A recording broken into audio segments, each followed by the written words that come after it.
Allez, bonjour à tous les amis, je suis très heureux de vous retrouver pour une nouvelle vidéo sponsorisée. Alors si tu n'aimes pas les vidéos sponsorisées, eh ben écoute, passe cette vidéo et reviens plus tard sur une autre vidéo.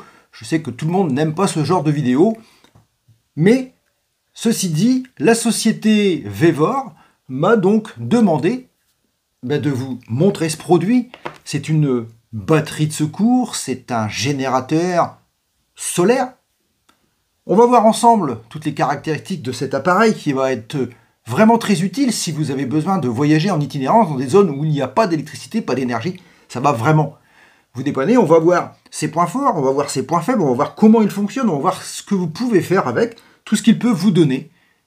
Et en plus, pour ceux qui seront encore là jusqu'à la fin, ceux qui auront la patience d'attendre la fin, je vous promets un cadeau en fin de vidéo. Alors, ne partez pas, installez-vous dès maintenant, confortablement, pour regarder cette vidéo. Alors avant de vous parler de ce générateur solaire, de cette batterie de secours, qu'est-ce qu'un générateur solaire? Tout le monde ne le sait pas. Ce genre d'appareil va vous servir à avoir une source d'énergie électrique avec une entrée et plusieurs sorties avec des tensions différentes qui vont vous permettre de recharger des appareils comme des ordinateurs, des téléphones, des batteries externes portables, des batteries de caméra, enfin tout ce qui peut être utilisé en 5 volts, en 220 volts jusqu'à 300 watts et ici en 12 volts. C'est simple. On va pouvoir voir maintenant comment l'utiliser et puis ses fonctionnalités, ses capacités. Voyons donc maintenant comment il fonctionne et qu'est-ce qu'on va pouvoir faire avec ce générateur solaire. Alors pour commencer, on pourrait dire que déjà au niveau finition, il est vraiment très propre. Hein. C'est bien fini, c'est très bien emballé. Vous l'avez vu en début de vidéo, j'ai fait le déballage. Voilà, pour moi c'est un appareil qui mérite vraiment d'être vu et d'être connu parce que il a des fonctionnalités intéressantes. Alors, il se présente de plusieurs manières. Hein. On a ici des panneaux. Un panneau ici qui est donc consacré aux 12 volts. Un panneau ici qui est consacré aux USB, donc les sorties en 5 volts, dont une entrée qui permet la recharge, un écran de contrôle et ici un panneau 230 volts en 300 watts maximum. Pour le mettre en route, c'est simple, il suffit simplement d'appuyer ici sur le bouton Power On-Off pendant 3 secondes. Hop, on entend un petit signal qui nous dit que l'appareil est fonctionnel. Bon là on voit qu'il est chargé. On a des indications ici sur l'écran de contrôle, la watt.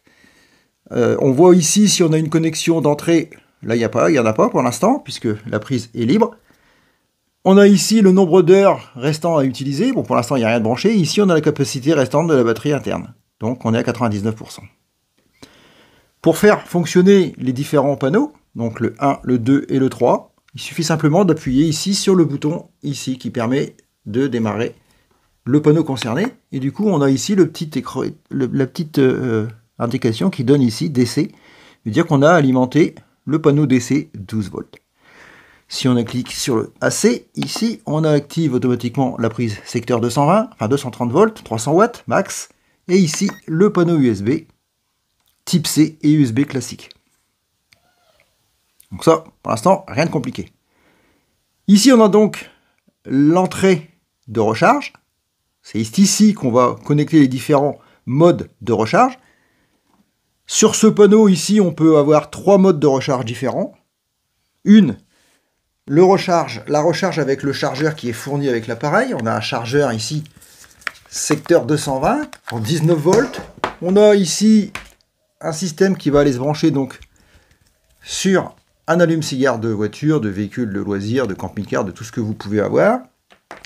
Et en troisième, on va pouvoir ici connecter un panneau solaire jusqu'à 120 watts, ce qui permet de recharger la batterie interne.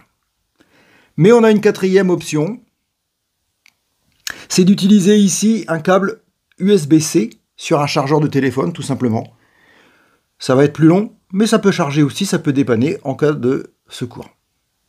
Alors on va commencer par les modes de recharge. Je vais donc couper les 3 panneaux Et on va se focaliser ici sur la recharge.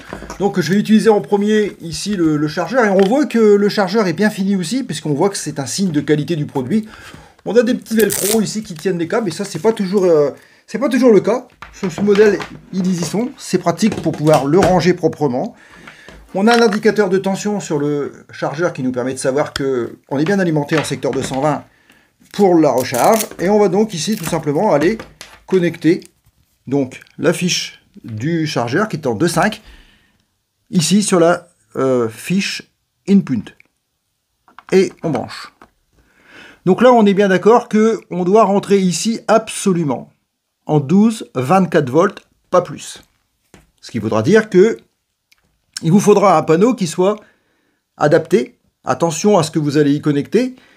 Alors j'ai fait des tests, parce que j'aime bien tester les choses profondément. J'ai inversé volontairement la polarité de la fiche ici du panneau solaire pour voir ce qui se passait.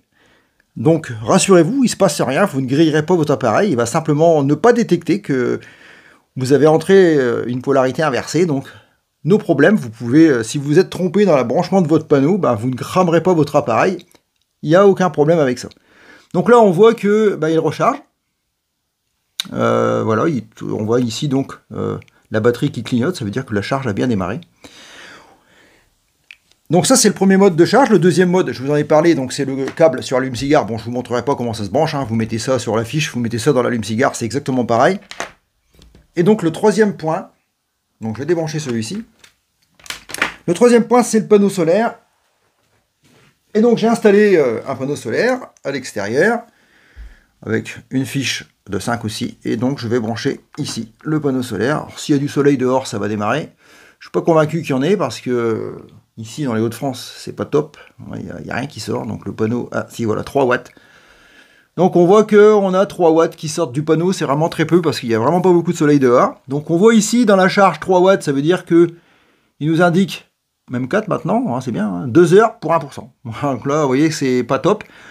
Bon, j'avais fait des tests un peu plus poussés où on avait 30-40 watts avec un panneau de 55 watts, ce qui est normal. Voilà, donc là, ça fonctionne très bien. Donc, on va pouvoir maintenant connecter des différents appareils sur les différentes bornes, ici. On va commencer par connecter, par exemple, un appareil électrique.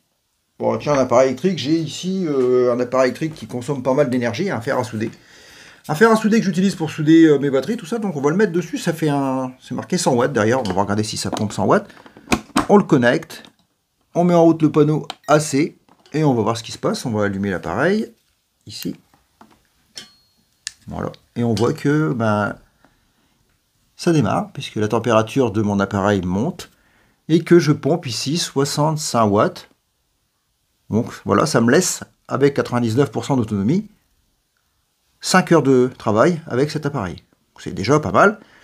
Si tant est que, évidemment, je peux également, en même temps que je fais cette opération, y connecter, par exemple, eh bien, le panneau solaire. Si il y avait du soleil, je pourrais tout à fait ici réduire. On voit que la charge a démarré, hein, puisque le panneau solaire fournit de l'électricité. Donc on est à 50 watts, 45 watts à peu près.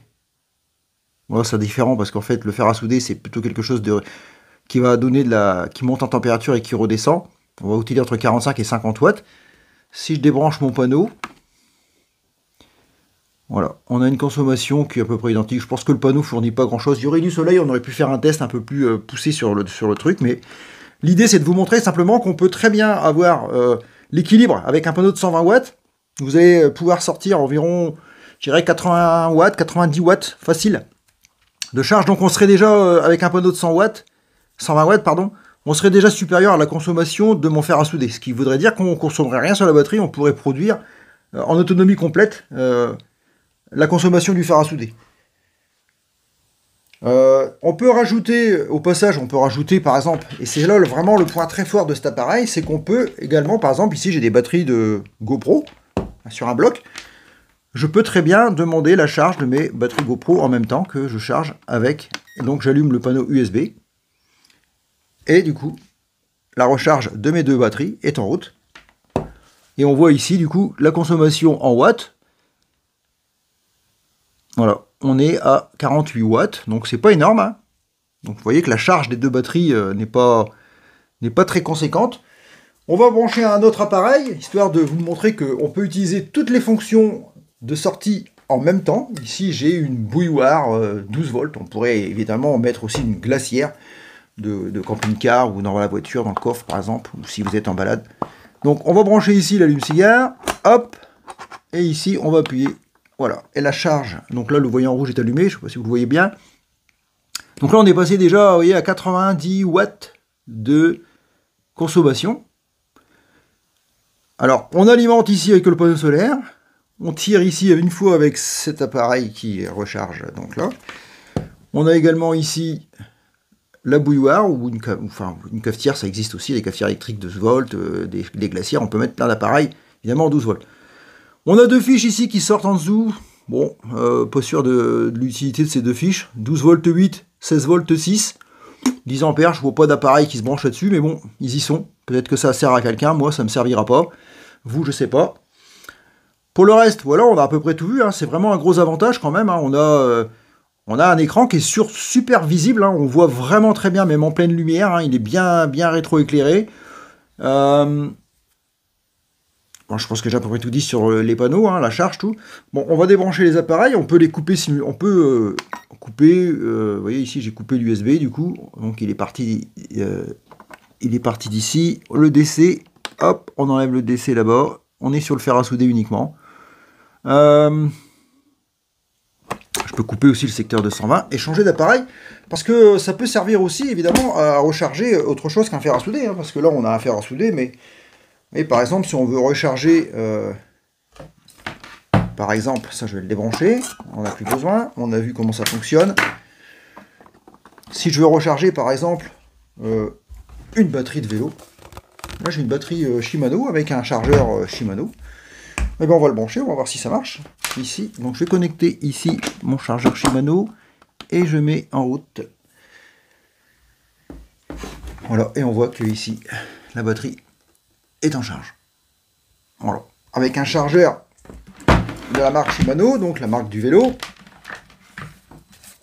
Et là on est en... Voilà, le voyant fonctionne. On est sur un chargeur qui demande une puissance max de 1,8 ampères. Donc on est bien, on a du coup une consommation de 77 watts et ça me fait 4 heures d'utilisation.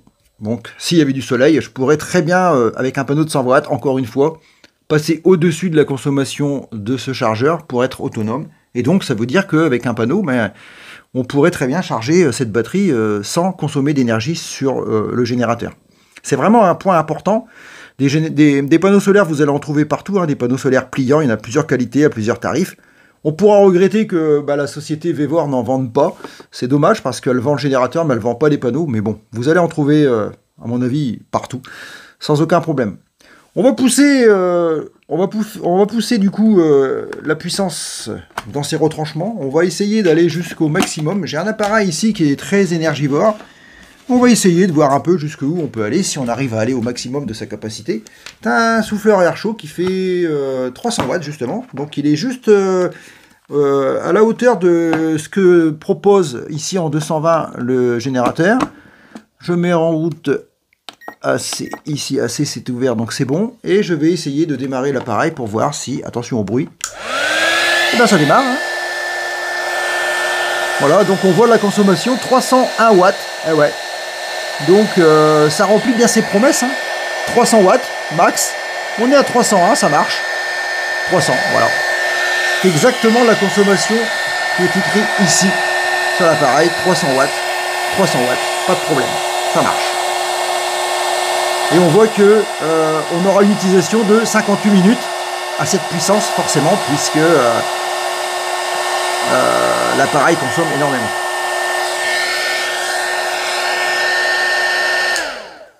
Voilà, vous avez vu, donc c'est vraiment un petit générateur qui est vraiment très bien fait, qui est très qualitatif et qui fonctionne vraiment très bien. Moi je l'ai testé, bon là le panneau solaire on voit vraiment qu'il ramène vraiment pas grand chose, il n'y a vraiment pas de soleil dehors, c'est vraiment dommage, la batterie est pleine à 100%. Donc tout va bien. Qu'est-ce qu'on peut dire d'autre? Je vais débrancher le panneau, ça sert pas à rien, donc voilà. Ici on a un éclairage, un LED avec plusieurs intensités. Voilà, 3 intensités et un stromboscope. Je sais pas à quoi ça sert vraiment, 2 accélérés, bon, il n'y a pas de... Derrière, vous allez avoir ici toutes les informations techniques que vous retrouverez dans la notice, qui est en anglais. Lisez-les, c'est important de savoir à peu près tout ce qu'il est capable de faire. Ici, on a un ventilateur qui permet la ventilation de l'appareil. Moi, je l'ai jamais entendu chauffer. L'air chaud va sortir ici. Donc, pour l'instant, moi, les tests que j'ai fait, j'ai vidé la batterie, je l'ai testé à grande échelle. J'ai pas eu de surchauffe de l'appareil, ça marche très très bien, donc j'en suis vraiment content. Donc, ça remplit vraiment les fonctionnalités qui sont indiquées dans la documentation du produit. Il n'y a rien à dire, hein. On va voir maintenant les points forts et les points faibles, histoire de résumer et de terminer cette vidéo. Donc un dernier détail que j'ai oublié de vous donner, ici sur le 230 volts 300 watts, on est en présence d'un ondulaire pur sinus, ce qui veut dire que vous pourrez brancher n'importe quel chargeur électronique, n'importe quel appareil électronique, comme par exemple un ordinateur portable, ou tout autre appareil avec des alimentations comme les chargeurs qui sont maintenant électroniques. Ça ne détériorera pas vos appareils. Attention, il y a certains appareils qui n'ont pas forcément cette fonctionnalité. Donc méfiance, mais sur celui-ci, vous pouvez y aller sans problème. Alors avec la capacité qui est donnée par l'appareil, 296 Wh, vous allez pouvoir recharger quand même un bon nombre de fois vos téléphones portables, vos caméras et même votre ordinateur portable, plusieurs fois même si vous n'avez pas d'entrée ici avec un panneau solaire. C'est vraiment très intéressant dans le cadre d'un voyage nomade où vous avez besoin, par exemple, dans un endroit où vous aurez peut-être pas forcément accès au secteur électrique 220, vous pourrez avec ça vous dépanner et recharger votre PC, tous vos appareils. Et ça, c'est vraiment un point positif. Alors, si on parle maintenant des points positifs et des points négatifs. Alors, dans les points positifs, moi je vais dire, déjà, la finition pour moi, elle est parfaite. C'est vraiment un appareil qui est bien fini, qui est propre. On a un écran qui est vraiment très lisible, même en plein jour. L'ergonomie est bien faite. On a bien, il est facile à utiliser, on comprend tout de suite de quoi on parle. La capacité, 296 Wh, c'est bien, c'est vraiment même très bien. Également, un point positif qui est vraiment important, c'est ses dimensions. Il est vraiment compact. Un autre, c'est le poids. 3,2 kg, c'est vraiment pas énorme. Et enfin, dans les points positifs, c'est surtout le prix. Moins de 200 €. Donc ça, c'est vraiment, vraiment, vraiment pas cher. Après, on pourra éventuellement parler des points négatifs. J'en ai pas trouvé des masses. Bon, dans les points négatifs, moi je dirais peut-être que c'est dommage qu'on ne puisse pas acheter directement avec Vevor un panneau solaire pour aller avec cet appareil. C'est peut-être un point négatif. Ceci dit, vous en trouverez partout. Ensuite, dans les points négatifs, bon, j'ai peut-être trouvé aussi que peut-être que les boutons auraient pu être rétroéclairés ici, mais bon, c'est un détail, quand on appuie ici sur les fonctions, on les a qui s'affichent ici, donc on arrive à savoir sur quoi on a appuyé. Pour le reste, franchement, il n'y a pas grand-chose à redire sur cet appareil. Il est vraiment très complet. Moi, je pense que vous devez vraiment l'avoir avec vous quand vous voyagez, parce que vraiment, il va pouvoir vous dépanner. Donc, go, les gars. Go, vous pouvez aller sans problème acheter cet appareil sur le site donc Vevor. Vous allez voir, il y a plein d'articles, il y a plein d'autres articles, mais celui-ci fait partie des articles que j'ai vraiment retenus et que j'apprécie vraiment. Et bien voilà, je pense que je vous ai tout dit sur cet appareil et j'espère que ça vous sera utile, j'espère que vous allez la partager au plus grand nombre pour que tout le monde, toute la communauté en profite. Ça me fait plaisir, vous le savez, j'aime bien partager tout ce que je découvre. Alors du coup, je vous avais promis une surprise à ceux qui sont restés et je les remercie vraiment du fond du cœur d'être restés jusqu'ici. Je vous avais promis un cadeau. Voici le cadeau. Je vais vous mettre un lien, vous allez la voir apparaître à l'écran, et vous l'aurez aussi ce lien dans la description de la vidéo. C'est un lien qui va vous mener sur un code de réduction que Vevor offre à tous ceux qui vont regarder cette vidéo, qui auront été jusqu'à la fin, et qui sauront qu'ils peuvent avoir une remise de 5% en plus du prix qui est déjà pas très élevé, puisque je vous le rappelle quand même qu'il est toujours à moins de 200 €, mais encore avec 5% de réduction, c'est encore mieux. Alors profitez-en vraiment de ce lien, n'oubliez pas d'aller dans la description pour aller le récupérer. Je pense que je vous ai tout dit. Maintenant, n'oubliez pas quand même de vous abonner, d'activer les notifications et les super tanks, très important pour aider la chaîne MacAventure. Vous savez que ça me fait plaisir, un petit don, ça fait toujours plaisir et ça fait avancer le schmilblick comme on dit. Alors, on se retrouve pas très vite, je dirais même très bientôt. Et comme d'habitude, dos pour bas, Tania.